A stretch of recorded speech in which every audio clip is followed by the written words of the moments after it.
Pois toda a Escritura Sagrada é inspirada por Deus e é útil para ensinar a verdade, condenar o erro, corrigir as faltas e ensinar a maneira certa de viver. Isso para que o servo de Deus esteja completamente preparado e pronto para fazer todo tipo de boas ações.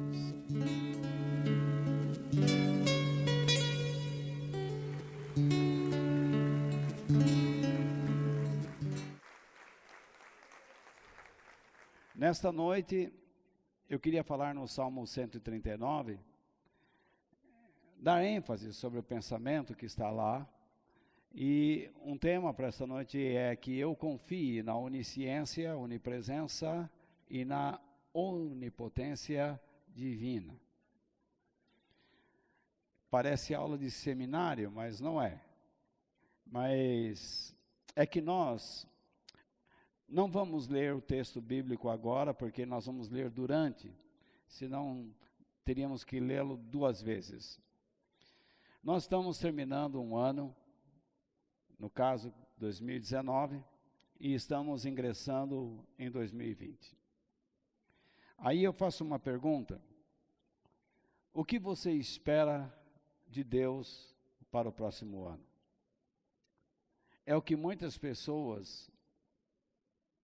É a pergunta que muitas pessoas fazem no fim do ano e no início de um novo ano.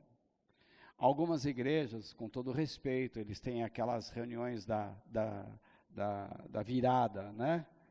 Então, algumas pessoas falam, alguns pastores até falam: o que você espera que Deus faça na sua vida este ano? Ou não é assim? Eu já participei de várias reuniões. Peça a Deus alguma coisa, peça a Deus que Ele vai fazer, ou não é assim? Essa é a pergunta que é feita em muitos lugares. E na verdade, senhora? Faz uma lista, isso mesmo, uma lista de perguntas, apresenta perante Deus, como se Deus não soubesse ler. Não é isso? Escreve para Deus alguma coisa. Deus inventou a linguagem, Ele sabe ler qualquer idioma, né? E tem mais, nós não precisamos nem falar, Ele já sabe o que a gente vai dizer. Então, você vê os absurdos a que nós chegamos. Escreve uma coisa e apresenta para Deus, né? Pega uma foto, mostra para Deus quem é. Não é isso?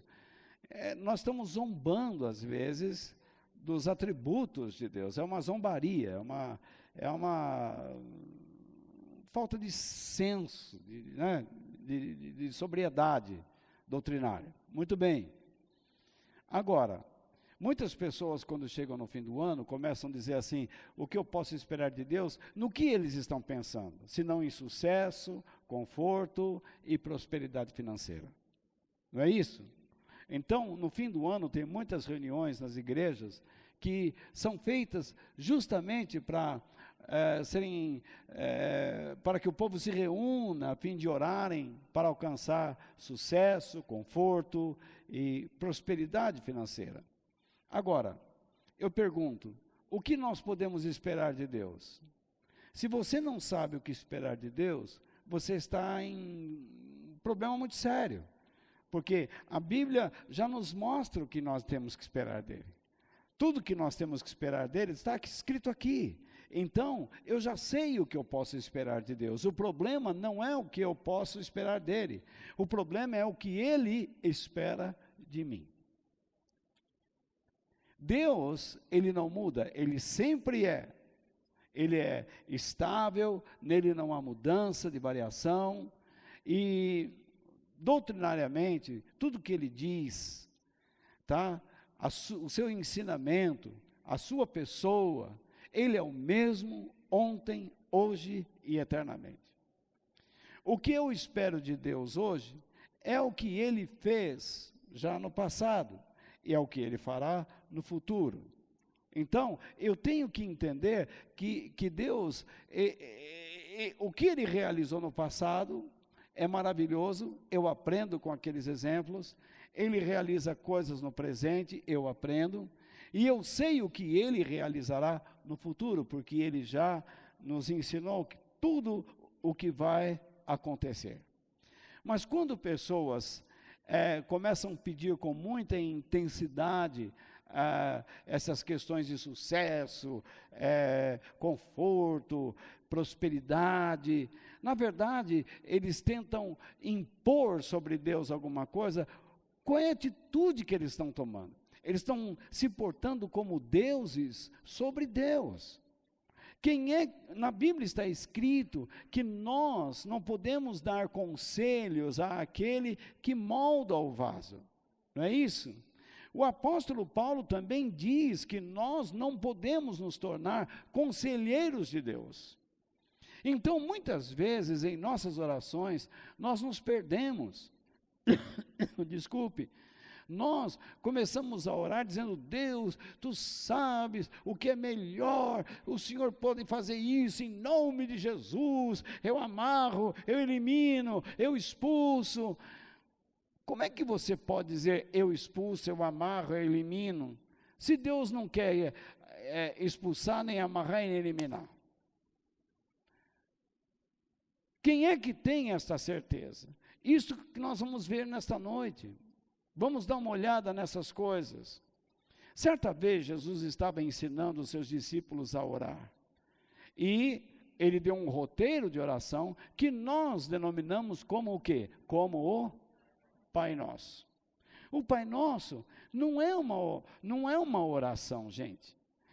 Há muitos cristãos que todos os dias ficam lá: Pai nosso que está no céu, santificado seja o vosso nome, venha a nós o vosso reino, seja feita a vossa vontade, assim como no céu. O pão nosso cada dia, não sei, perdoar as nossas ofensas, como nós perdoamos aos devedores, não deixes de cair em tentação, mas livrai-nos do mal todo mal. Amém? Pois teu é o reino, o poder e a glória para sempre. Amém.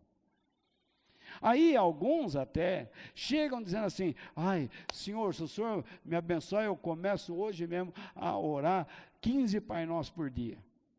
Como se isso agradasse a Deus. O Pai Nosso não é uma oração. O Pai Nosso é um roteiro das coisas que você precisa na sua vida para ser um cristão verdadeiro.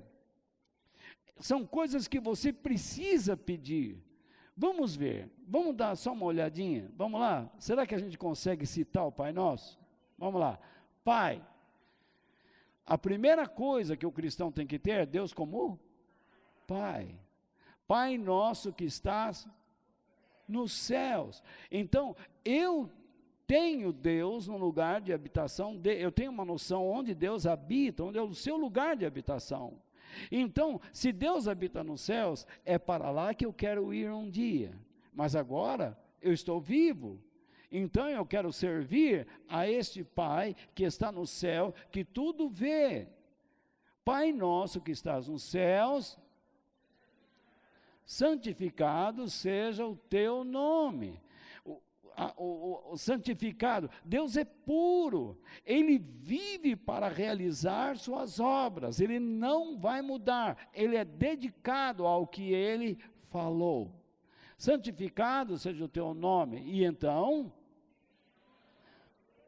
venha a nós o teu reino, isto é, Senhor, traga o céu até nós.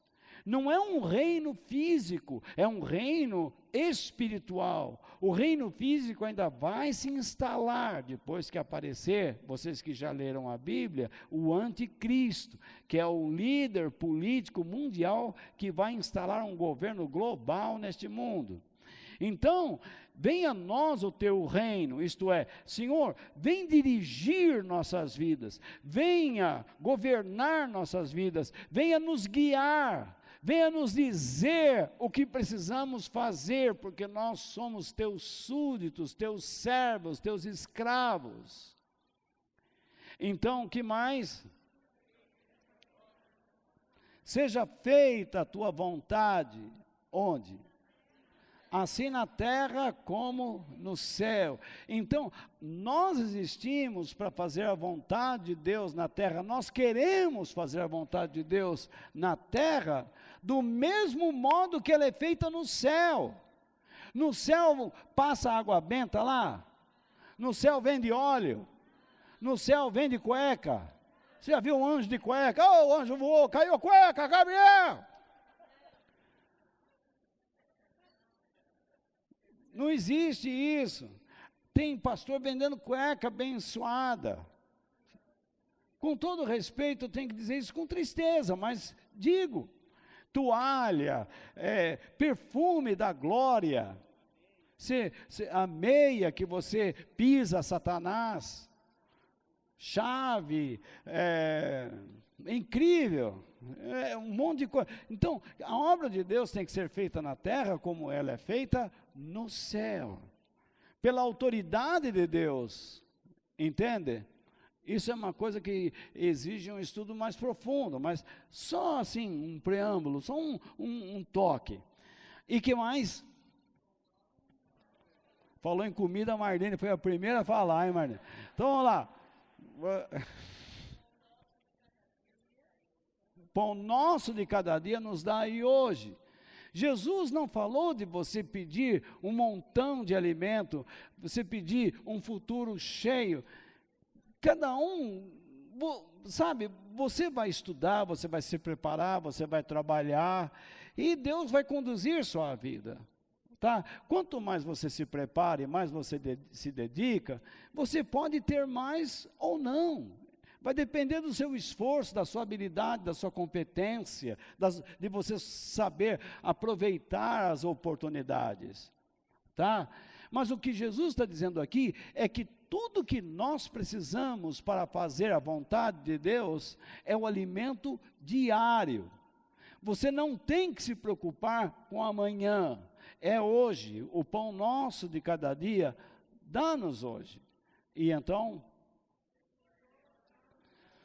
perdoa as nossas ofensas, isto é, Senhor, resgata-nos, dá-nos o perdão, por favor, perdoa os nossos pecados. Nós não queremos te ofender, tá? Mas ofendemos. E que mais?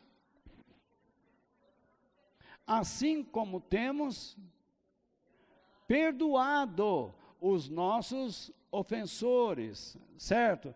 Então, é uma prática cristã a do perdão.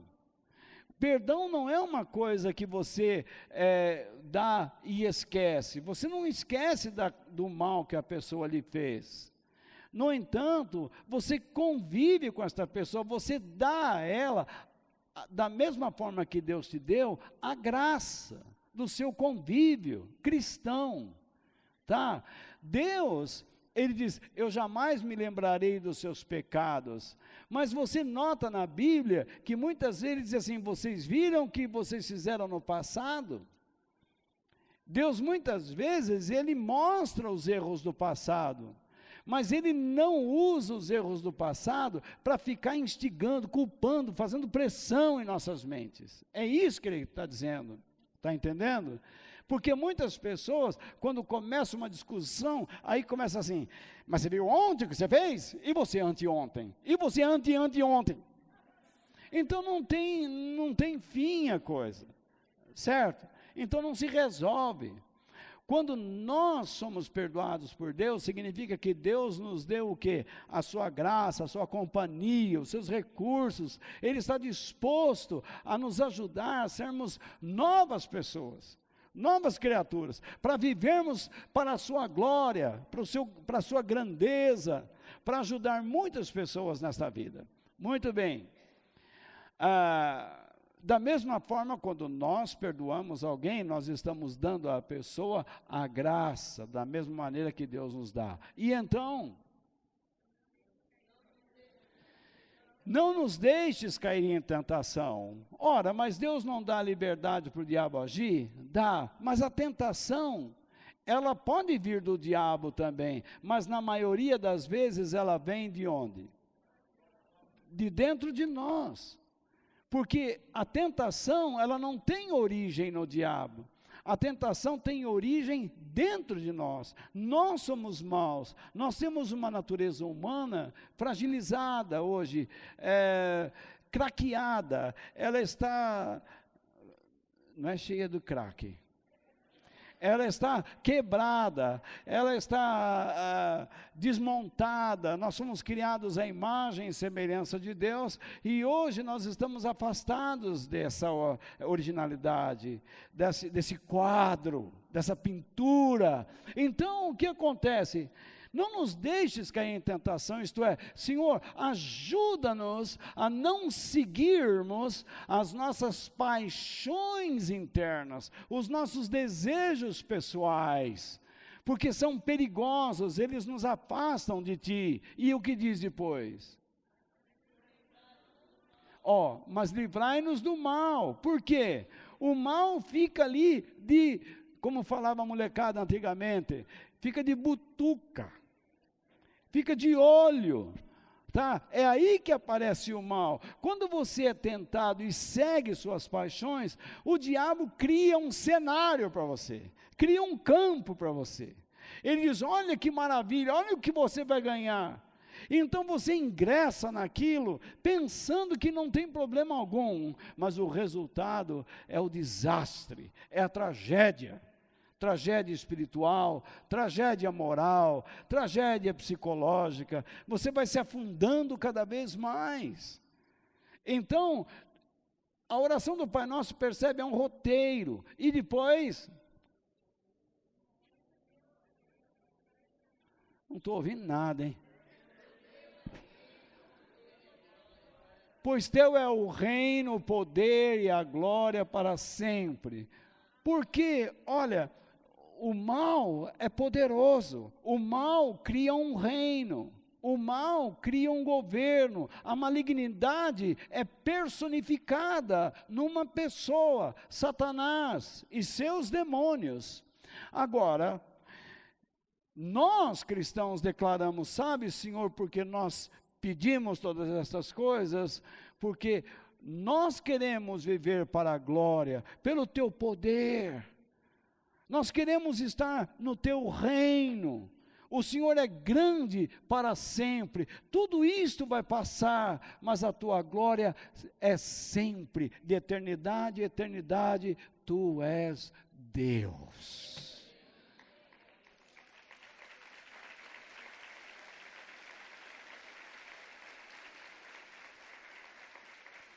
Então Jesus estava ensinando os seus discípulos a orar.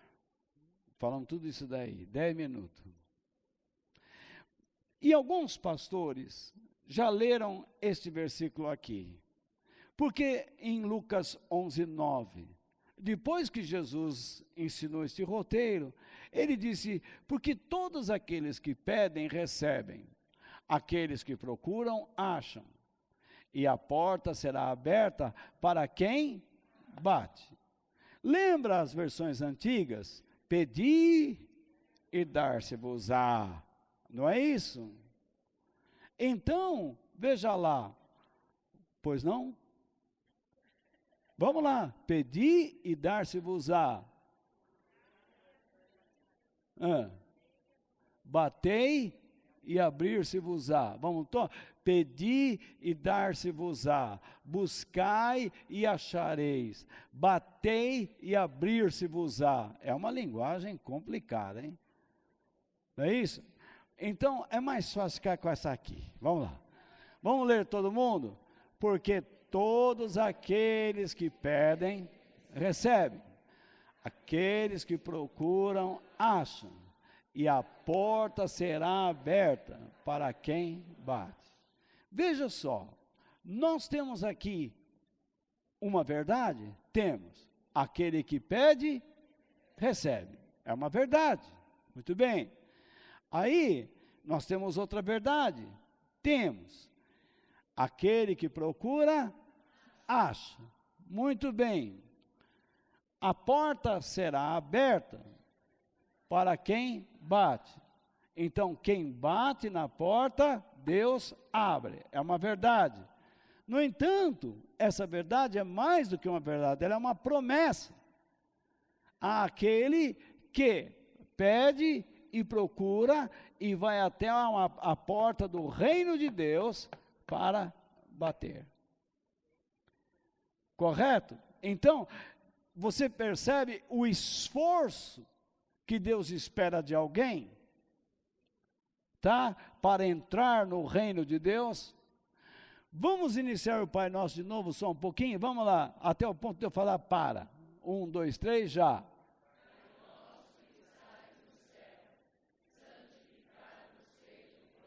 Onde está Deus? O céu é o quê? O seu reino. Tá?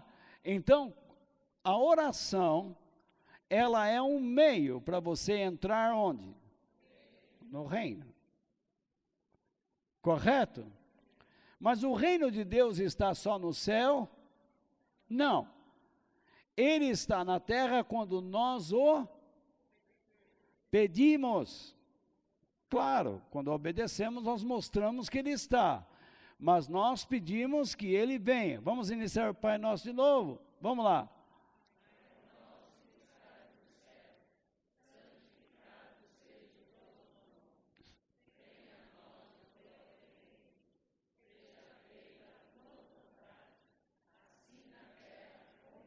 Muito bem. Você percebe que Jesus está falando do quê? Que Deus está no céu dentro de um reino. Não é isso? Ali é o reino dele. Então, nós queremos que, nós estamos tão saturados com tanta maldade, com tanta sujeira, com tanta criminalidade, com tanta malignidade, que nós queremos algo puro. Nós estamos cansados de beber água poluída. Nós queremos alguma coisa clara, pura, cristalina. Então nós queremos que o reino de Deus venha, para que a vontade de Deus seja feita na terra, como ela é feita no céu. Então, quando Jesus disse assim, todos aqueles que pedem, recebem, você não pode fugir à regra do contexto. Ele não está falando, como muitos pastores usam esse versículo, dizendo assim, tudo que você pedir hoje, Deus vai fazer, porque está escrito, Ele está na obrigação de fazer. Se você pedir com fé hoje um sofá, um celular, Deus vai te dar. Escreve no papel a marca do celular que você quer, e Deus vai te dar. Mas antes você tem que entrar nessa fila e deixar para a igreja R$150. Esse é o preço que custa a oração. Você percebe onde está a malandragem? Esse texto não está dizendo que você pode pedir tudo o que quer. Esse texto está ensinando que você deve pedir o reino de Deus. E tudo aquilo que está no Pai Nosso, vamos chamar assim, para ficar facilitado. Tudo aquilo que está no roteiro que Jesus nos ensinou. E então, ele diz, quem procura, acha. Então você tem que pedir, mas não é só pedir, você tem que ter interesse. E entender a proposta destas coisas, a razão destas coisas. Por que o reino de Deus deve estar na terra? Por que eu devo pedir perdão a Deus? Por que eu tenho que aprender a perdoar pessoas? Eu sei que vocês estão meio cansados e barriga cheia, tanto comer leitão. Mas, veja bem, ou frango, né? Então veja bem. Aí, por que eu tenho que aprender a perdoar pessoas? Por que eu tenho que pedir o alimento necessário para cada dia? Por que eu tenho que viver pela fé? Então, o que acontece? Ele diz, e a porta, como ele fala aqui, e a porta será aberta para quem bate. Que porta é essa? Jesus disse o quê? Eu sou o quê? A porta. É por meio dele que você ingressa no reino de Deus. É por meio dele que você encontra a direção de Deus. Mas o que eu noto hoje é um cristianismo sem Cristo. Ninguém estuda a vida de Jesus, ninguém quer aprender sobre a vida dele, como ele viveu para Deus. E tem mais, ele não é só um exemplo. Se você tiver Jesus apenas como um exemplo, você também não terá a capacidade de se tornar um cristão. Não basta seguir o exemplo de Jesus. Jesus tem que estar dentro de nós. Então, tem mais alguma coisa nesse contexto que nós devemos pedir. E ele fala aqui, veja lá, vocês mesmos sendo maus, isto é, que não servem com fidelidade a Deus, esse é o ponto, porque quem não é fiel a Deus, pratica o mal. Porque até a bondade de alguns é má. Porque é cheia de orgulho, ela visa benefícios próprios.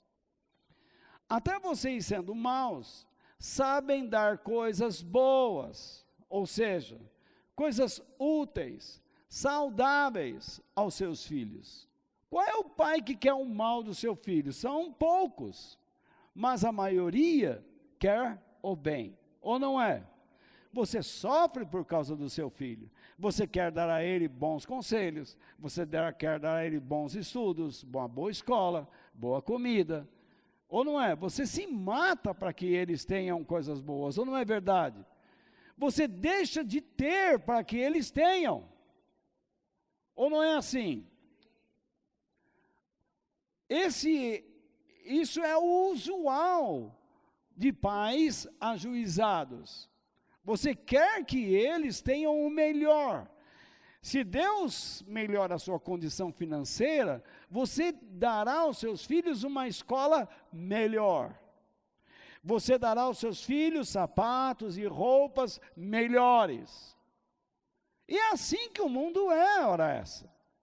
Agora, se você não tem condição financeira, você, tendo um cascalhinho a mais, você vai comprar um passe. Um passe que eu digo, passe de ônibus, de trem, para que ele não precise mais ficar na fila, comprando todo dia o ticket. Então, cada um deve viver no seu patamar social, econômico, contente com aquilo que Deus está fazendo. Muito bem. Quanto mais o Pai, olha lá, Jesus, ele diz que nós temos que ter Deus como Pai, lembra que eu disse há pouco? Que está onde? No céu, que é o seu reino. Dará o quê? Dará o Espírito Santo aos que lhe pedirem. Então, quem pede, veja lá, quem pede, recebe. Quem procura, acha. Quem bate, Jesus abre a porta. Porque é Ele quem dá o Espírito Santo. Então, esse versículo que nós lemos há pouco, este aqui de Lucas 11:9, não é um versículo que diz que você vai receber tudo o que quiser de Deus. Isso é um errado. Jesus, no Novo Testamento, nunca prometeu bênçãos materiais a ninguém. Não existe isso.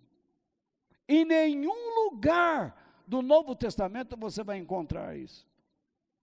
Não existe promessas de bênçãos materiais. Você pode criar alguma usando a imaginação, mas realisticamente não existe. Não existe promessa de Deus no Novo Testamento para este mundo. A isso você tem que recorrer ao Velho Testamento. O Velho Testamento, Deus prometia coisas materiais, porque ele tinha um povo que morava em uma terra física. Israel. Mas, para os cristãos, Deus não deu nenhuma terra física. As promessas de Deus se relacionam ao nosso fortalecimento espiritual e moral, para que nós possamos morar na terra que Ele preparou para nós, que está aonde? No céu, isto é, no seu reino, na eternidade. É isso que Deus ensina. Agora, vamos supor, você quer ingressar numa faculdade, você ingressa numa faculdade de direito. Por acaso Deus vai condenar você em ser um advogado? Não. Vamos supor que no meio da faculdade de direito, do curso, você tranca a matrícula, e depois resolve mudar, e você quer fazer engenharia. Deus vai condenar você? Não. Tem gente que diz assim, você precisa orar para saber o que Deus quer da sua vida, se você vai ser engenheiro ou advogado. Ai de você, se Deus quer que você seja advogado e você resolveu ser engenheiro. Não tem nada a ver.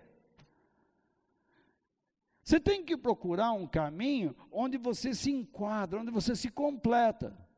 Você só vai descobrir estudando e conversando com pessoas.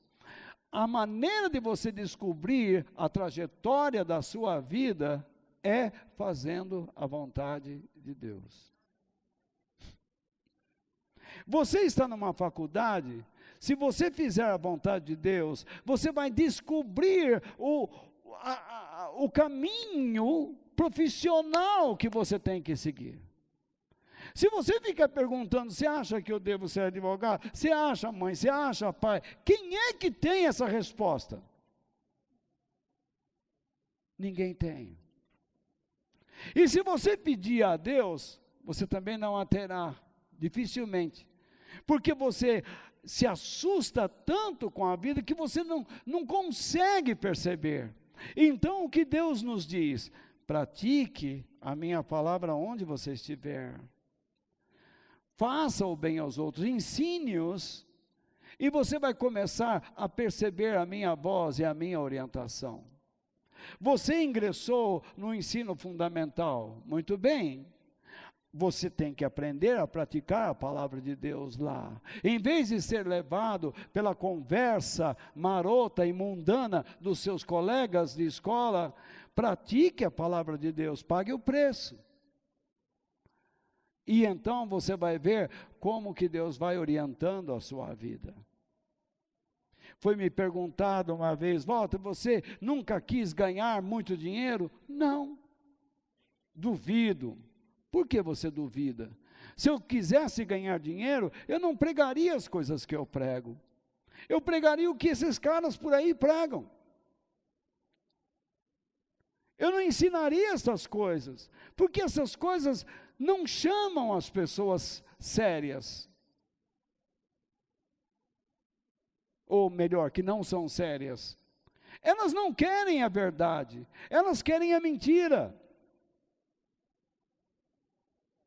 Pessoas que não querem a verdade dificilmente permanecem nesta igreja. Então eu citei o exemplo de Jesus pregando em João 6, quando ele disse, eu sou o pão da vida, vocês têm que comer da minha carne. As pessoas foram embora. Quem ficou com ele? Seus discípulos. E algumas pessoas, as demais, milhares de pessoas, se aborreceram com ele e foram embora. Porque ele ensinou a verdade. Jesus jamais prendeu as pessoas a si com métodos, com estratégias, com argumentos. Ele não fazia isso. Agora, por que Deus pede que nós lhe peçamos o Espírito Santo? Por que o Espírito Santo é importante em nossas vidas? Porque é Ele que nos auxilia, é Ele que nos dá a força para estarmos sempre batendo. Porque, na verdade, esses verbos que você vê aí, ó, pedir, procurar, bater, eles não aparecem desta maneira. Eles estão sempre numa ação continuada. Ele está dizendo aqui, Jesus, aqueles que estão sempre pedindo, estarão sempre recebendo. Essa é a linguagem que eu quero que você entenda. Aqueles que estiverem sempre procurando, serão aqueles que estarão sempre achando. Aqueles que estão sempre batendo, são a estes que eu estarei sempre abrindo a porta. Então não significa que você, uma vez que entrou, permanece dentro.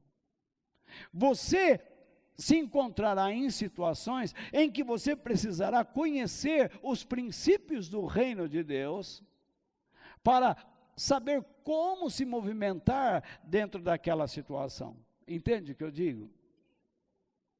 Muito bem, você resolveu um problema com o filho, mas logo você tem um problema com o outro, e descobre que a questão psicológica que você conseguiu tratar com esse, não é a mesma com aquele.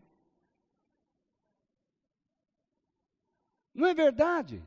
Eles são do mesmo sangue, da mesma família, nasceram da sua barriga, do seu ventre, mas são completamente diferentes, psicologicamente falando. É um trabalhão. Ser pai, ser mãe, é um ministério difícil. Aqui mesmo, eu ensino vocês, muito bem. Aí, quando eu vou conversar individualmente com cada um, eu percebo as diferenças. As tendências que alguns têm para distorcer o que eu ensinei, tentando adaptar o ensino ao seu gênio, ao seu temperamento, à sua personalidade, quando a sua personalidade deveria se submeter à verdade, e não a verdade a você. Você não é maior que a verdade, eu não sou maior que a verdade. Então você resolveu um problema com esse seu filho, agora você tem que de novo estar batendo, procurando, ou melhor, pedindo, procurando e batendo, para saber que princípios você vai usar com esse indivíduo, que é seu outro filho, mas com personalidade diferente. Você superou um problema circunstancial aqui. Já não estou falando de relacionamento, mas estou falando um problema circunstancial, uma situação difícil, seja ela financeira. Você usou princípios aqui, de repente você se vê em voltas com outro problema circunstancial aqui. Que princípios você terá que usar aqui? Você tem que conhecer a palavra de Deus e o Deus a quem você serve. Então, de novo, você tem que estar pedindo, é o gerúndio, pedindo, procurando, batendo, para que Deus possa realizar na sua vida alguma coisa. Por isso que eu digo que nós não fomos criados para ensinar a Deus o que Ele deve fazer, e sobre o que é melhor para cada um de nós.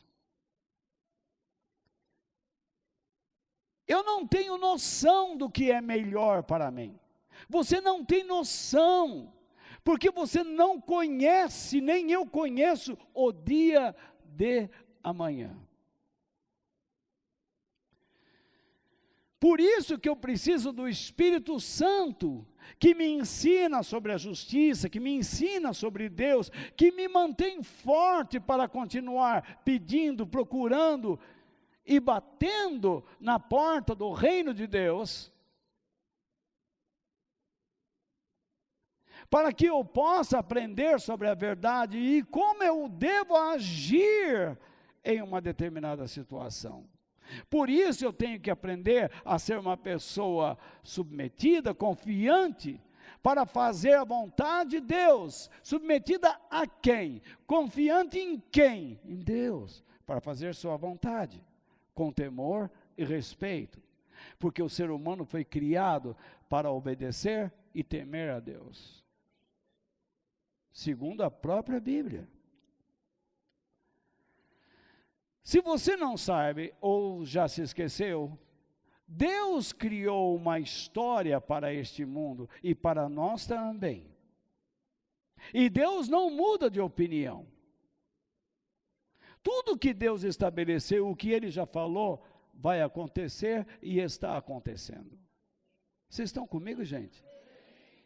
Estão cansados já, não? É muita informação? Sim.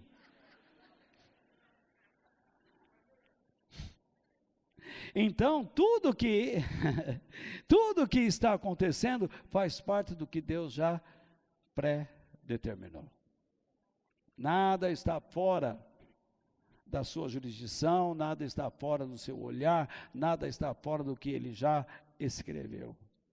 E isso revela o quê? A sua onisciência, a sua onipresença e a sua onipotência. A história não gira em torno do que descobrimos e do que conquistamos. Ah, porque Cabral chegou aqui e descobriu o Brasil. Tá bom. Mas tá bom, vamos acreditar que foi assim. Por que o Brasil foi descoberto? Porque o Evangelho tinha que chegar aqui. O Evangelho tinha que chegar em todo mundo. Ou não é assim? Jesus disse, vão a todas as raças, a todos os povos.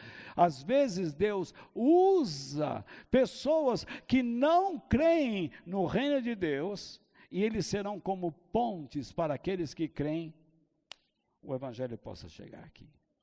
Quando os franceses e os holandeses vieram no nordeste e norte do país, quem eram eles? Eles eram puritanos tentando escapar da ira religiosa que era empregada na Europa. E logo chegou uma notícia aqui, que eles não podiam permanecer aqui porque eram pessoas nocivas. E eles foram perseguidos e foram expulsos daqui e voltaram para a Europa. Muitos deles morreram em fogueiras, e, enfim, em celas, em verdadeiros calabouços, em esgotos. No entanto, ficaram raízes aqui. Deus, por meio deles, abriu a porta para o Evangelho entrar em nosso país. Sabiam disso ou não? Ou não sabiam? Muito bem. Estão sabendo agora. Então, a história gira sempre em torno do que Deus já predeterminou e em relação ao seu povo, como eu já expliquei as 2 semanas atrás. Ou não é? Então, se eu sei que a história gira em torno do que Deus já prescreveu, e em torno da relação do seu povo, o que eu tenho que fazer? Entender o tempo em que eu estou. Hoje não é tempo de ficar mimado, não é tempo de ficar assustado. Nós estamos nos aproximando do final de uma era. Nós estamos nos aproximando do fim dos tempos. Nós estamos vivendo praticamente os últimos dias de uma era que está para terminar. E o final desta era será surpreendente para aquele que não procura entender o tempo em que está vivendo. Por que nós temos medo que nos faltará muitas coisas? Não precisaríamos ter medo. Deus vai suprir nossas necessidades. O final desta era será a volta de Jesus para buscar sua igreja. E ai daquele que não estiver preparado para esse momento, e que não se prepara para esse momento. Se você olhar cada momento, cada mobilização da sociedade, das tribos, das nações, dos povos, você vai ver como o Evangelho se alastra. Essa semana surgiu uma notícia de 11 cristãos decapitados pelo Estado Islâmico. Você viu isso na imprensa? Aparece isso nos jornais, Jornal Nacional, Jornal da Manhã, no Fantástico, aparece? Claro que não, mas só aparece bobagem, zombaria contra nós. Você vê aqueles rapazes que fizeram o filme de Natal? Quer dizer, nós é que somos preconceituosos ou eles que são imbecis? Como é que se brinca assim? Com uma figura, vou chamar com todo respeito, com F maiúsculo, se não todas as letras capitalizadas, como é que se pode brincar com uma pessoa que mudou a história? Chamá-lo de gay.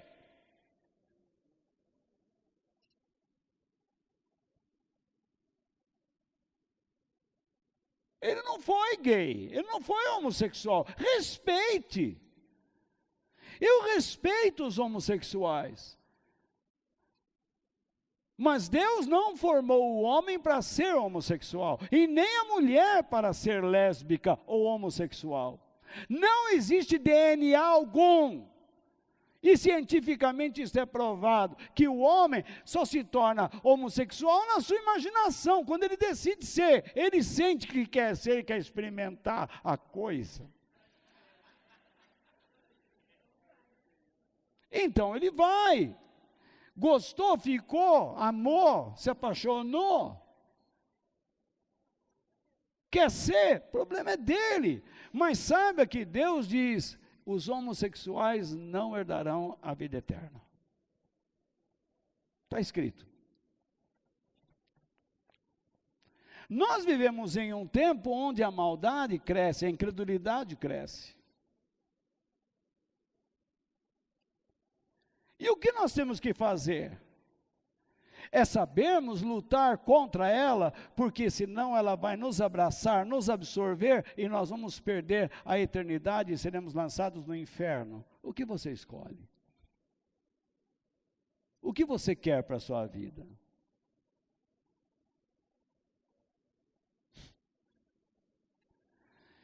E então, eu particularmente, não fico perguntando o que eu devo esperar de Deus. Mas eu questiono o que Ele espera de mim. Eu estou constantemente questionando isso. Por que eu pergunto o que Deus espera de mim? Porque eu sei que eu devo me tornar seu, S maiúsculo, relacionando-se a Deus, seu cooperador. Em um momento da história que Ele escreveu. Eu não quero ser um ignorante nesse momento. Eu não quero ser uma figura desapercebida. Eu não quero ser uma vírgula colocada de modo errado em uma sentença, para alterar todo o seu conteúdo, o seu significado. Eu quero ser uma pessoa importante na história de Deus. E quando eu falo de importância, eu não estou falando de me tornar famoso. Eu quero ser apenas importante. Ajudar quem eu puder. Abrir os olhos a quem eu puder. Dentro da história de Deus. Eu não desejo que Deus se ajuste às minhas vontades, mas eu me ajuste, mas que eu me ajuste à vontade dEle, aos seus planos. Por que você está onde está? Você escolheu estar lá. Por exemplo, Jorge, você desejava ser o quê? Quando era pequeno, salsicha? Não. O que você queria ser? Cantor? Não, com essa cara aí, não ia dar, não. De repente você se tornou o quê? Representante comercial. Você se sente bem? Acabou. Você queria cantar. A única coisa que você cantou foi a linda. Linda, meu bem, o que é que você não tem? Se eu já conferi direito, não achei defeito em você, meu bem. Então, veja bem, você cantou a linda, cantou bem. A sua carreira terminou aí. Agora, veja bem, veja só, né? Você é um representante comercial. Muito bem. Deus matou você porque você não quis, você percebeu que não quis ser cantor? Não, Deus foi encaminhando você. Hoje você está exercendo essa função e está trazendo o seu sustento e você vai aprendendo a servir a Deus. Ok? Não é? Priscila, o que você queria ser? Atriz. Hoje você só interpreta para o ator Dario. Alexandre o Grande. Mas hoje você faz o quê? Confeitaria gourmet. Você se sente bem? Feliz? Engorda todo mundo. Veja só, outros aqui eu poderia estar perguntando, questionando, você está exercendo uma área que você talvez nunca sonhou um dia estar nela. Ou não é? O meu sonho era ser um atleta, e fui. Eu fui jogador de futebol. Muito bem, mas aí eu machuquei o joelho, e na época a medicina esportiva não era tão habilitada como é hoje, e eu chorei tanto, eu disse, minha vida ruiu, mas foi nesse período que eu conheci Jesus verdadeiramente, e então logo conheci mestres, que Ele me deu, que me deram base para alcançar o que eu acredito, que eu pude alcançar até hoje. Percebe?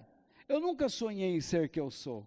Primeiro, que eu não conversava com ninguém, eu entrava no lugar e ficava quieto. Eu não sabia sequer ficar diante de 3, 4 pessoas, se alguém falasse assim, volta, você pode dar uma boa noite aí para a gente aí? Eu fugia. Agora, eu posso chegar aqui e compartilhar com vocês, porque é isso que Deus me fez. Deus fez você assim, o que você é. Muito bem. O que eu estou dizendo? Eu estou apenas dizendo que você é o que é para ser representante dele onde você está. Se você não praticar a vontade dele onde você está, Deus não vai tirar o que você tem, não é isso não. Você vai perder a graça, o reino de Deus na sua vida. Você vai continuar ganhando dinheiro, você vai continuar vivendo. Deus não vai punir você porque você não quer ser fiel na igreja, não quer fazer a vontade dele. Não, é uma história boba essa, é uma ameaça tola essa. Se você não quer viver para Deus, Deus não vai tirar a sua casa, tirar o seu carro. Pelo contrário, você vai comprar mais 2, 3, 4, 5. Você pode ter um aumento, o seu salário multiplicado, duplicado, quadruplicado, quintuplicado, sextuplicado. Não importa. Só que você não vai para o céu, você vai para o inferno.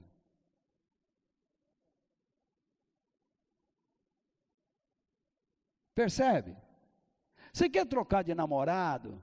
Cansou? Eu quero dizer, Deus não vai punir você. Mas vai ficar que nem nota de R$2. Vai ficar de bolso em bolso. Então, esse é o problema.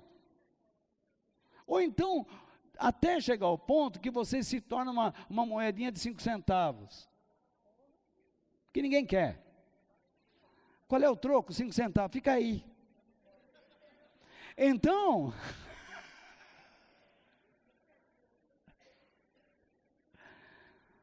muito bem. Então, eu glorifico a Deus, porque Ele já prescreveu a história.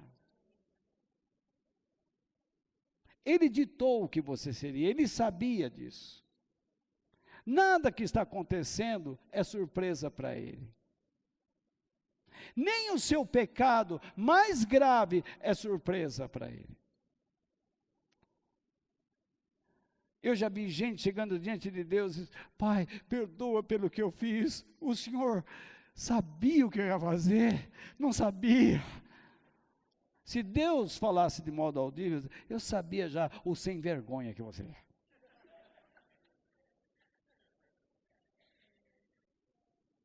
Você não está me surpreendendo em nada. Sabe por que você está pedindo perdão a mim? Porque você está surpreso consigo mesmo. Porque você achou que era um bam. Deus não vai falar assim, né? Deus não vai falar marotamente. Você é um bam, macho. Deus não vai dizer assim, mas nós falamos assim. Você pensou que era o tal, agora você está vendo que você não é nada. Você está surpreendido com a sua atitude, com as suas ações. Você está, ainda bem que você está se arrependendo. Deus é onisciente. Por que você comparece pedindo perdão a Ele? Porque você percebe que Ele está sempre presente. Ele é real. Por que você crê que Deus perdoa? Quando você tem grande dificuldade de perdoar alguém, porque você sabe que Ele é onipotente, Ele tem todo o poder. Então eu acredito em Deus, eu glorifico a Deus, melhor dizendo, quando eu creio que Ele é onisciente, onipresente, onisciente, onipresente e onipotente. Não é isso? Se eu confio nesses atributos de Deus, por que eu devo me alarmar com o futuro? Se Deus já sabe o que vai acontecer amanhã, por que eu tento dizer para Ele, Pai, o mês que vem eu não vou aguentar passar sem um namorado, sem uma namorada, jamais. Esse 2020 eu tenho que emplacar.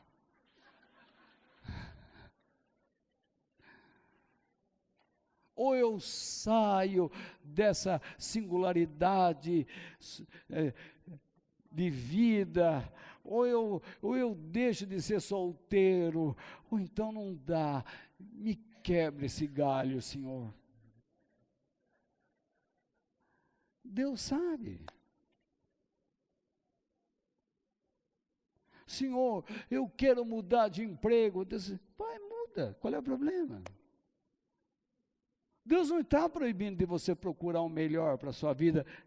É uma bobagem essa. Senhor, qual é o emprego que eu tenho que procurar? Não sei.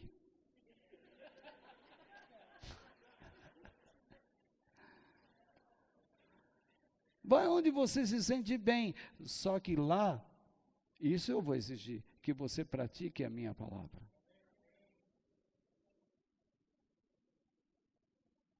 Você percebe? É um tabu que nós criamos dentro da igreja, que Deus precisa dizer que roupa que eu vou usar para ir na igreja hoje. Você está de bermuda. Que perninha feia que você tem, não? Mas tudo bem. Mas veja só. Mas vamos lá. Então, veja bem. Perninha peludinha, feinha. Então, né? Então, veja, parece um gato, né? Então, veja, o cachorro. Né? Aí, veja bem. Antigamente, as pessoas diziam assim, ir numa igreja de bermuda era correto. Você se sente culpado de estar aqui? Assim?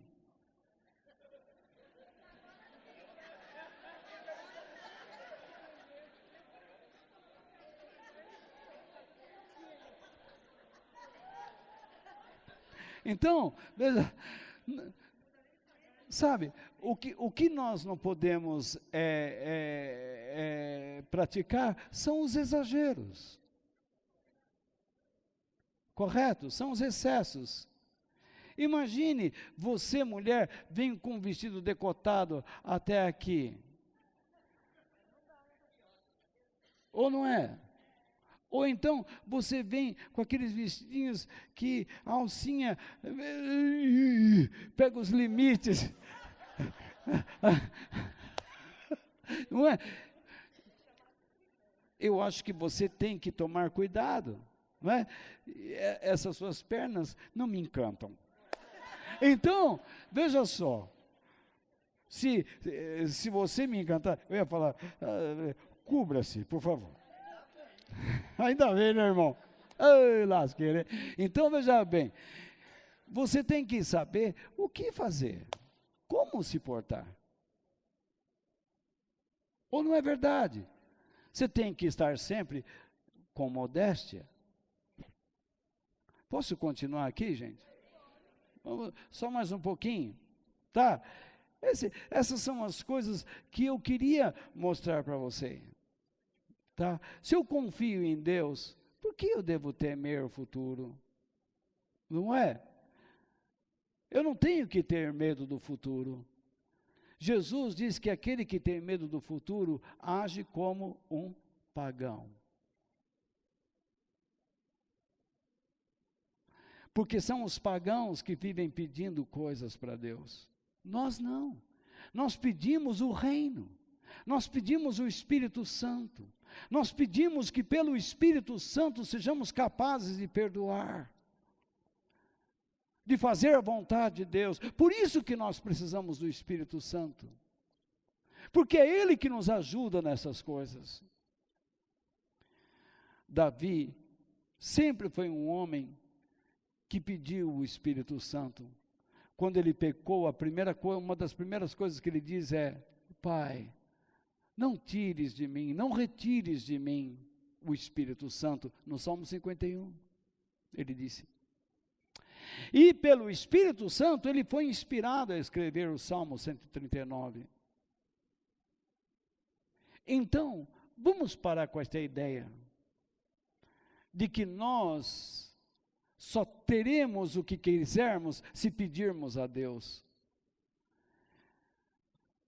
Deus não vai ficar interferindo se você vai ter um carro zero, uma BMW, qualquer coisa. Peça a Deus uma BMW. Isso é conversa de doido. Você não precisa ficar pedindo a Deus um carro. Você não precisa pedir a Deus um celular, um sofá. Você não precisa pedir, vá trabalhar. Com o teu dinheiro você pode comprar o que quiser. Agora, o que a Bíblia diz é, seja sóbria, saiba usar o teu dinheiro. Não gaste mais do que você ganha. É isso que ele diz. Cuide da sua família. Cuidado com o cartão de crédito. Cuidado com esse dinheirinho plástico, porque você pode destruir a tua casa se não souber usá-lo.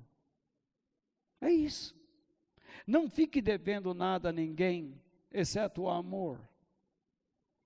Nós sabemos que hoje nós não podemos ter coisas sem fazermos certos crediários, mas que você tome cuidado, para não se expor demais, para que você não destrua a sua vida por causa de ganância, por causa de ambição, por causa de falta de juízo. Correto? Sim.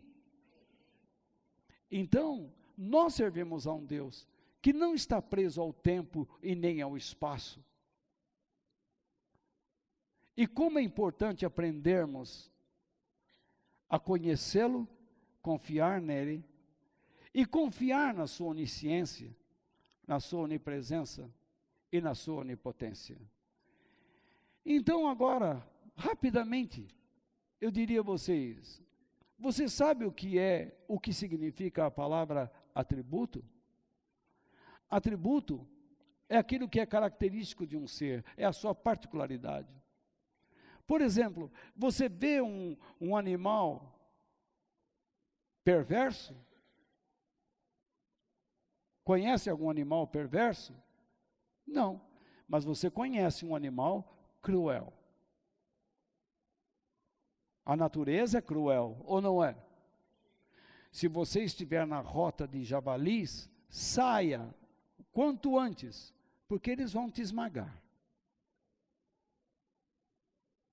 Se você estiver no mato e escutar o urro de uma onça pintada, você está frito.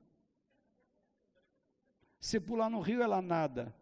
Se subir na árvore, ela sobe.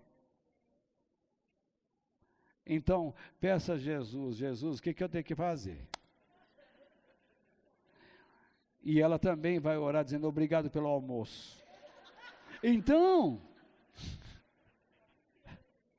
aí, você veja bem, o animal não é perverso, perversos somos nós, que não observamos as leis morais que nós temos dentro de nós. Você sabe o que é certo e o que é errado, você não precisa nem de Deus para saber disso. Agora, quando você se entrega a Deus, a lei moral tem um âmbito muito maior. Você entende o propósito dela, que é expressar Cristo. Mas a lei moral, então, é um atributo, é uma particularidade que pertence somente ao ser humano e não aos animais. A cor da pele, por exemplo. Eu sou branquelo, você é negro, o outro é amarelo, o outro é vermelho. Isso é uma particularidade. Meus olhos são de cor verde, o seu de cor castanha, o outro negro, o outro azul, é uma particularidade. Hoje meus cabelos estão brancos, os seus são loiros, o outro cabelo negro, o outro castanho claro ou escuro, é uma particularidade. Não é assim? Correto? Isso é um atributo. Quando você fala assim, você sabe o Walter? Qual Walter? De olho azul ou de olho verde? Ou de cabelo loiro ou de cabelo branco? Certo? Você viu a Marlene? Sim. Aquela desesperada ou aquela tranquila? A desesperada é a corintiana. Então, veja só. Então, é aquela que tem cabelo branco ou é aquela que tinge o cabelo? Então, você já sabe qual é uma particularidade. Não é isso? Você tem um idioma, você fala espanhol, inglês, alemão, russo, enfim, francês, essa é a sua particularidade. Isso é um atributo. Deus é criador, não é isso? É um atributo dele, é característico dele criar sem ajuda de ninguém. Ele é Pai, Ele é amor, Ele é luz, Ele é bondade, misericórdia, poder, justiça. Ele é pastor. O Senhor é o meu pastor, disse Davi. E Ele é então onisciente, onipresente e onipotente. Isso é uma particularidade dele, que não pertence a nós. Deus sabe todas as coisas, Ele é onisciente. Deus está em todo lugar, Ele é onipresente. Deus pode qualquer coisa, Ele é onipotente. Então, que eu confie na onisciência divina. Eu não sei porque eu não tirei aquela interrogação de lá. Mas não é para ter interrogação aí. É que eu tinha feito uma pergunta, no fim mudei, selecionei, mudei o texto, esqueci de tirar o ponto de interrogação. Desculpe, mas é assim que funciona. No Salmo 139, versículos 1 ao 6, nós vemos a onisciência de Deus. Eu vou colocar aqui na frente e nós vamos ler. E diz o quê? Ó Senhor Deus, Tu me examinas e me conheces. O Senhor sabe quem eu sou. Sabes tudo o que eu faço. E de longe conhece todos os meus pensamentos. Quer dizer, você está fazendo o que é certo, o que é errado, Deus sabe. Tem gente que fala assim, eu sei que eu sou errado, mas Deus me conhece. E como conhece? Tu me vês quando estou trabalhando e quando estou descansando. Tu sabes tudo o que eu faço. Correto? Continuando. Antes mesmo que eu fale, tu já sabes o que eu vou dizer. Estás em volta de mim por todos os lados. Ele é onipresente. Até agora ele está falando sobre a onisciência dele. A onisciência de Deus lança-nos luz sobre a sua onipresença. E me proteges com o teu poder. Por quê? Deus me conhece, sabe quem eu sou, Deus conhece tudo que está ao redor, Ele sabe o que pode me atingir, o que não pode. E Ele então me cerca para falar comigo, para me proteger, porque Ele é onipresente e onipotente. Muito bem. Eu não consigo entender como tu me conheces tão bem. É uma coisa extraordinária. Você entende? A palavra não chegou na boca e Deus já sabe o que você vai falar. Então, para que eu vou falar? Basta pensar. Sim, basta pensar. Mas por que eu falo? Porque falar diante de Deus é um sacrifício.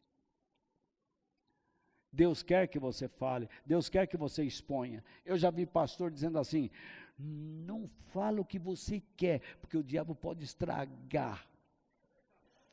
Você vai pedir a Deus um carro, não fala, Deus, eu quero um carro. Não fala, porque senão o diabo vai ouvir. Então, pensa.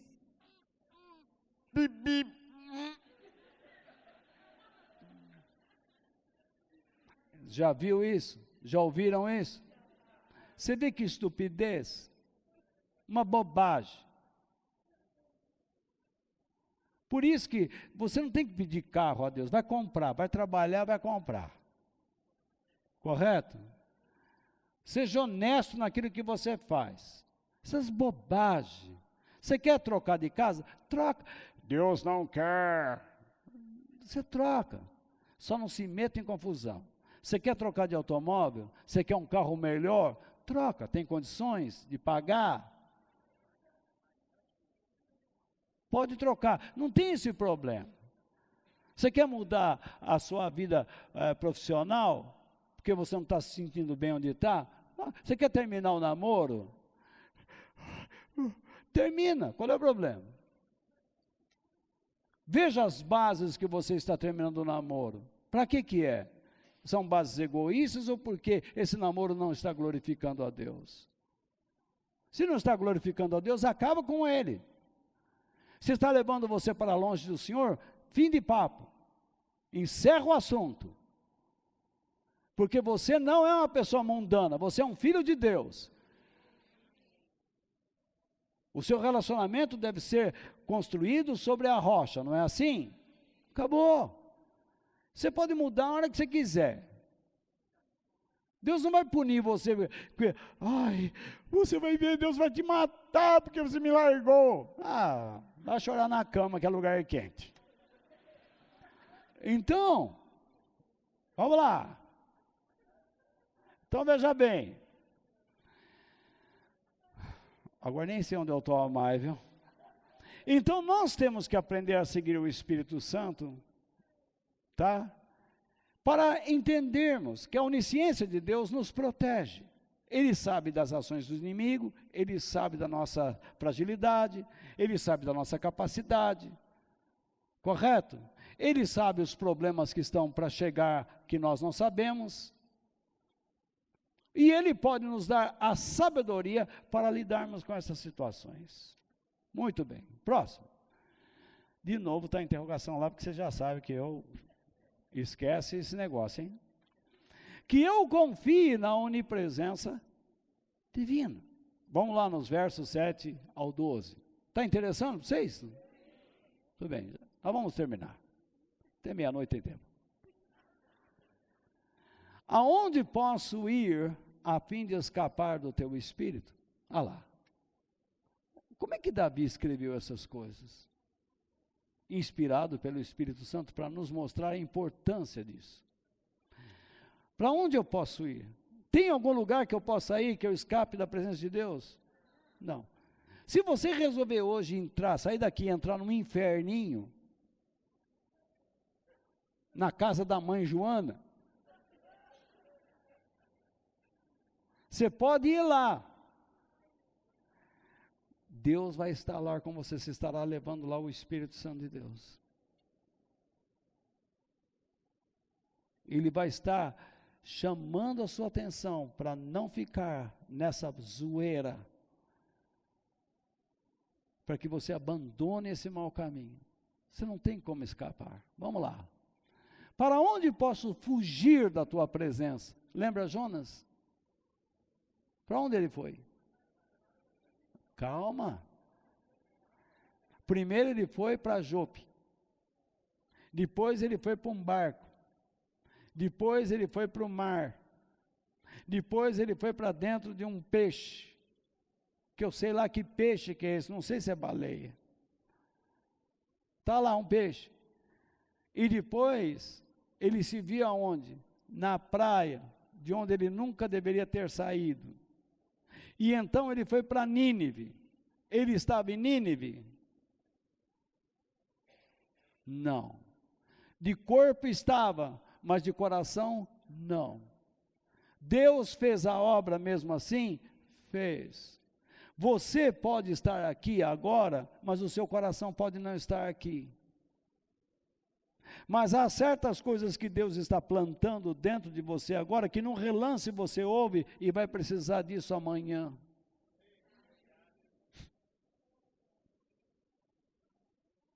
Preste atenção no que eu estou lhe dizendo. Se eu subir ao céu, tu estás. Se descer ao mundo dos mortos, lá estás também. Se eu voar para o Oriente, ou for viver nos lugares mais distantes do Oriente, do Ocidente, ainda ali a tua mão me guia. Ainda ali tu me ajudas. Esse é o Deus que nós servimos. Eu poderia pedir que a escuridão me escondesse e que em volta de mim a luz virasse noite, mas isso não adiantaria nada, porque para ti a escuridão não é escura, e a noite é tão clara como o dia. Tu não fazes diferenças entre luz e a escuridão. Onde Deus não está? Onde Deus pode não estar? No inferno, Ele está. Jesus não foi ao Hades? Ele está. Ele está no céu? Está. Ele está aqui? Está. Hora que você for tomar banho, quando você precisar usar o banheiro, você fecha a porta de Deus, fica fora dessas.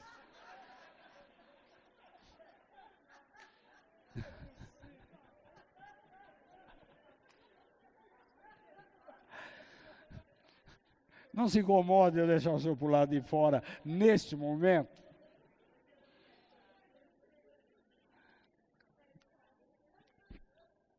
Ele está lá, sofrendo, mas está lá.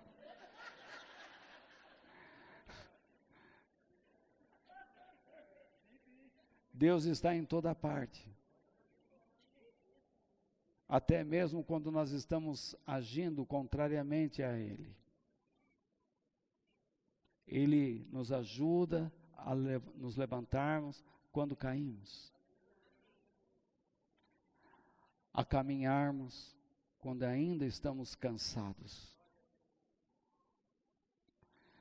Porque Deus é onisciente, Ele precisa estar onipresente, Ele precisa ser onipresente, estar presente em nossas vidas para nos dar o que o seu conhecimento, o que Ele tem, e dar-nos ao nosso conhecimento o que Ele já possui. Você não sabe, mas alguma coisa está para acontecer na sua vida amanhã, neste ano. Eu não sei se é bom, se é ruim. Coisas boas vão acontecer? Bom. Coisas ruins vão acontecer? Bom. Quem sabe? Eu só posso definir assim. Aí você diz assim, Walter, você viu o que é de bom? Você viu o que é de ruim? Não sei. Mas você trate de andar direito. Se você fizer a vontade de Deus, com certeza Deus vai estar orientando você como você deve agir em todos os momentos. Por fim, que eu confie na onipotência divina. Salmo 139, versículos 13 ao 18. O que diz lá? Tu criaste cada parte do meu corpo, tu me formaste na barriga da minha mãe. Quer dizer, Deus, Ele é onisciente, Ele sabe tudo, Ele é onipresente, me dá força, capacidade, poder para suportar. E agora nós estamos vendo a sua onipotência, o que Ele é capaz de fazer. A ciência diz, o espermatozoide foi nadando lá.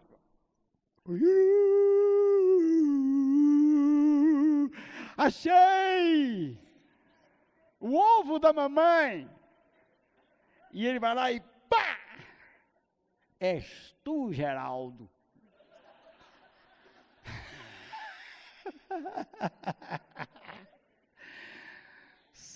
Aí ele fica lá e o óvulo vai crescendo, vem o bebezinho, tudo deformado, nasce tudo vermelho, cheio de baba. Você diz, ai que lindo! A avó diz assim, tem traços da nossa família, não é, velho? Tem a baba, a sua baba, velho. Então, a criança pequena não parece com ninguém. Depois é que ela adquire os traços, mas é aquela corujice, aquela coisa toda. Mas vamos lá. Tu criaste cada parte do meu corpo, é Deus quem nos dá a vida. Tu me formaste na barriga da minha mãe. Eu te louvo porque deve ser temido. Tudo que fazes é maravilhoso e eu sei disso muito bem. Tu viste quando os meus ossos estavam sendo feitos. Quer dizer, Deus deixou agora, o nosso corpo está crescendo lá dentro, e Deus já está vendo tudo. Quando eu estava sendo formado na barriga da minha mãe, crescendo ali em segredo, menos para ti. Tu me vistes antes de eu ter nascido. Que coisa. Os dias que me destes para viver foram todos escritos no teu livro, quando ainda nenhum deles existia. Isto inclui a extensão dos seus dias, como diz Jó. Isto inclui você fazendo a vontade dele, as boas obras que ele já estabeleceu desde a eternidade, e você não faz. Ou faz. Só Deus sabe quando você vai morrer. Pode ser daqui a pouco. A Chapecoense foi jogar lá na Colômbia, caiu o avião. E o jornalista escapou. feliz da vida, com a família, os filhos felizes, ele jogando bola com os amigos, de repente, morreu. Não morreu numa tragédia, mas morreu depois de estar saboreando um momento de prazer. Você agora está vivo, reclamando de estar aqui aprendendo estas coisas, quem sabe, aí você vai para casa e morre. E se você for uma pessoa sem compromisso com Deus, você vai ter que comparecer perante Ele e vai ter como se explicar? O pior de tudo é que Deus já sabe qual será o seu destino. Esse salmo dá um nó na gente. Você acha, diz assim, não, aqui você vai aceitar Jesus. Deus já sabe aqui, ó, quem vai nesse lugar aqui. Aqui, eu estou falando aqui agora, não é para a internet, não. Ô internet! Deus já sabe quem vai para o céu e quem não vai. E algumas pessoas sequer se esforçam para ir. Não estão nem aí. Estão brincando.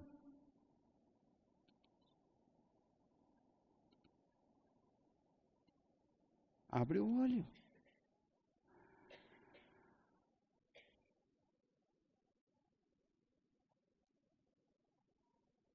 Ó Deus, como é difícil entender os teus pensamentos. E eles são tantos. Se eu os contasse, seriam mais do que os grãos de areia. Quando acordo, ainda estou contigo. Onipresença. Deus pode mostrar o que está acontecendo ao redor, orientar você. Mas Ele é onipresente. Para estar ao seu lado, Deus não abandona os seus filhos. E Ele é onipotente para fazer você do jeito que é. Se bem que algumas deformidades, alguns problemas, alguns efeitos, como eu posso dizer, geométricos, que alcançaram sua vida, se deve aos seus exageros, aos nossos exageros. Isto é, se você ficou mais gordo, o problema foi seu. Se você fez plástico e não funcionou, ficou a orelha na nuca, quando você vai ouvir, você tem que fazer assim, o problema foi seu, correto? Então,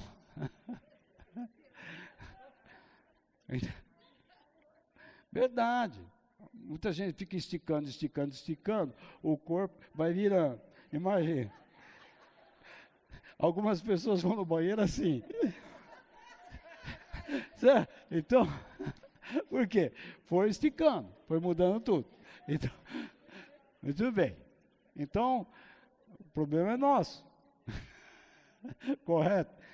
Aí, Deus planejou o nosso nascimento, Deus planejou a nossa vida, Deus planejou os nossos dias, a duração de nossos dias. Por que em nossas orações tentamos impor uma mudança de rota? Jesus não pediu isso.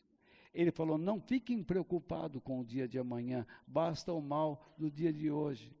Procure saber o que você tem que fazer hoje. Não é para Deus mudar o momento, que você tenha coragem para saber como agir hoje. Deus não está dizendo para você, Senhor, apaga o dia de amanhã. Como é que Ele vai apagar segunda-feira? Para todo mundo vai existir, menos para você. Você vai sair na rua e vão dizer, que dia é hoje? Terça.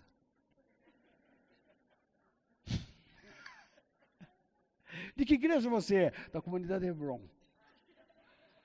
Lá apaga o dia? Apaga. Você pode imaginar um negócio desse? Não é coisa de louco? Amanhã será um dia com os seus problemas. Aprenda a viver os princípios de Deus no dia de amanhã. Amanhã será o hoje. O hoje de amanhã. Quem ganhou, não perdeu. Quem perdeu, não ganhou. Então, quem ganhou, perdeu, nem perdeu. O hoje pode ser amanhã. O amanhã é hoje. Se hoje é amanhã, pode ser o amanhã não seja hoje, quem sabe o hoje não seja amanhã. Quem falava assim?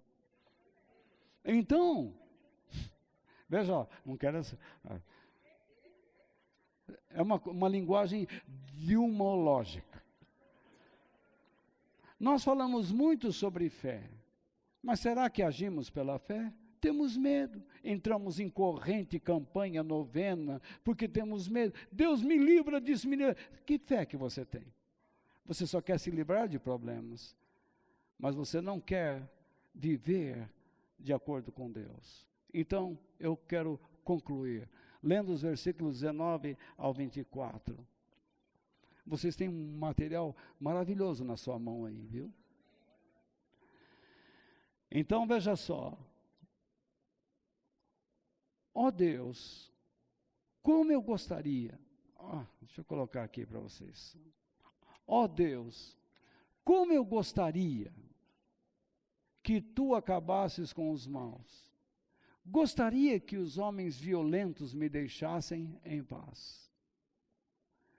O verbo gostar está no futuro do pretérito. O que é o futuro do pretérito? Futuro do pretérito é um futuro. Porém, incerto.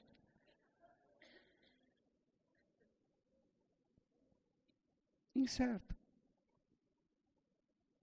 Você não sabe se isso vai acontecer ou não. Provável que não. Provavelmente não.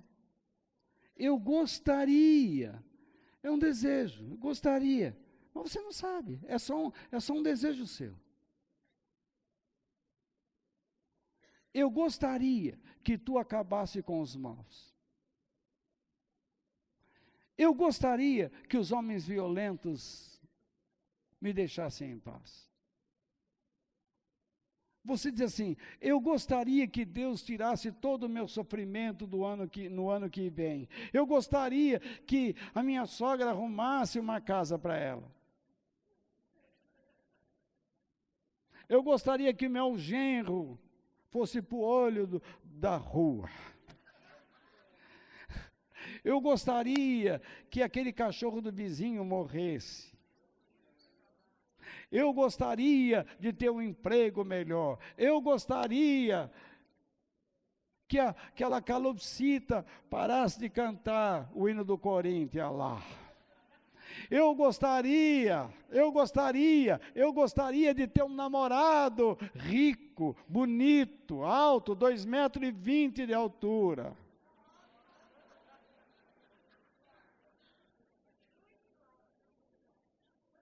Eu ia andar com ele de sacolinha, na alça. Eu ia andar pendurado nele. Oh, Senhor, como eu gostaria de comprar um carro novo, 0 quilômetro, importado. Eu gostaria de fazer uma viagem para a Sibéria. Não. Eu gostaria de ir para a Europa. Eu gostaria de ir para a Nova Zelândia, Austrália. Eu gostaria. Você não sabe, você só gostaria.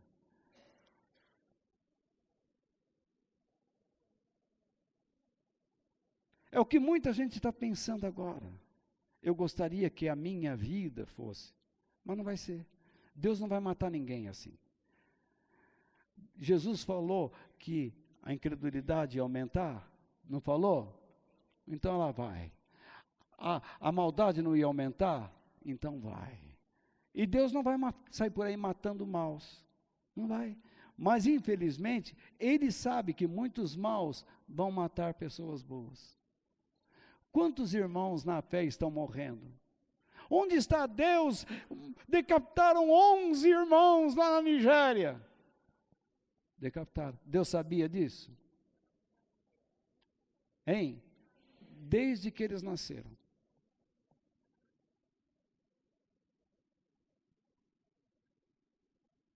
Ser cristão hoje está de novo, para ser cristão hoje, novamente está sendo cobrado um preço.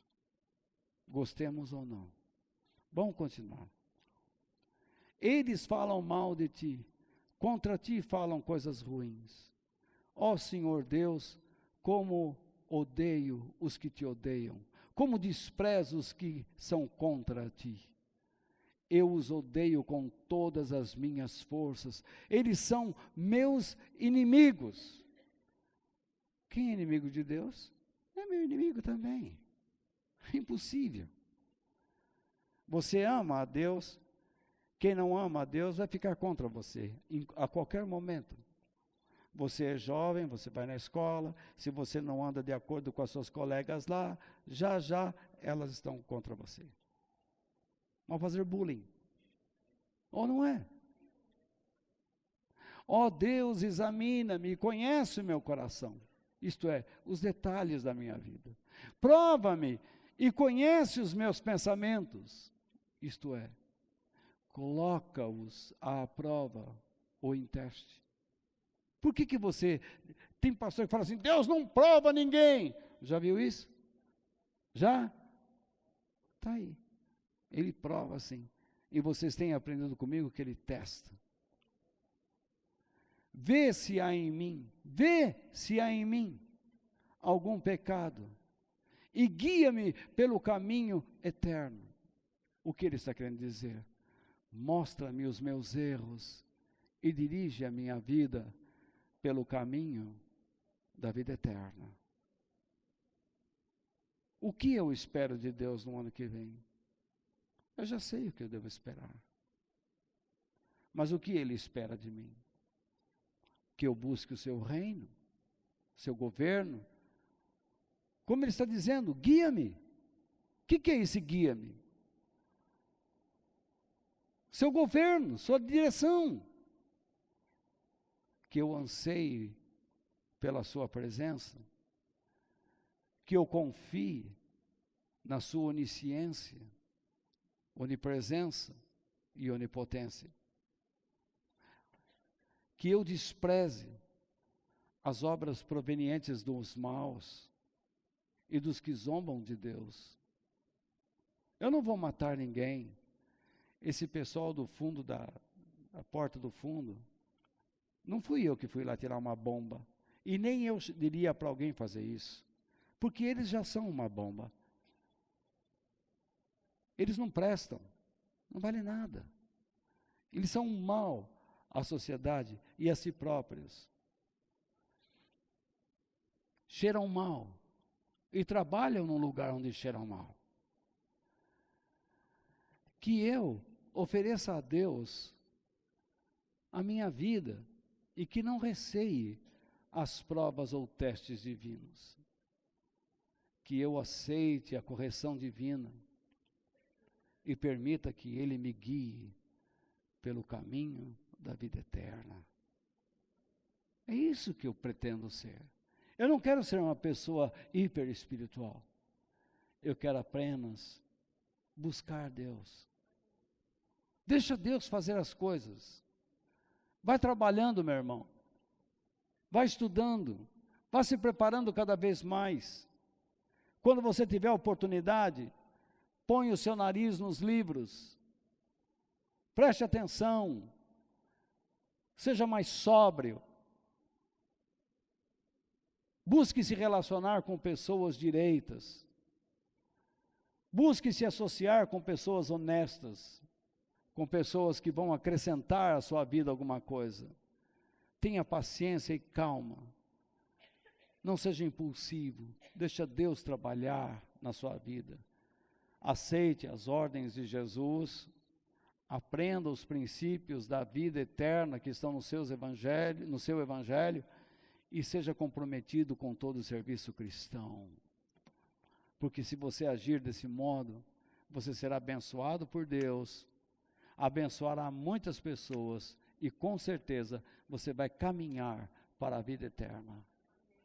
Não brinque com a sua vida. Eu não vou prometer nada de bom para você o ano que vem. Nada. E nem de mal. A única coisa que eu digo é, Deus sabe de tudo que vai acontecer na sua vida. Mas Ele estará sempre presente.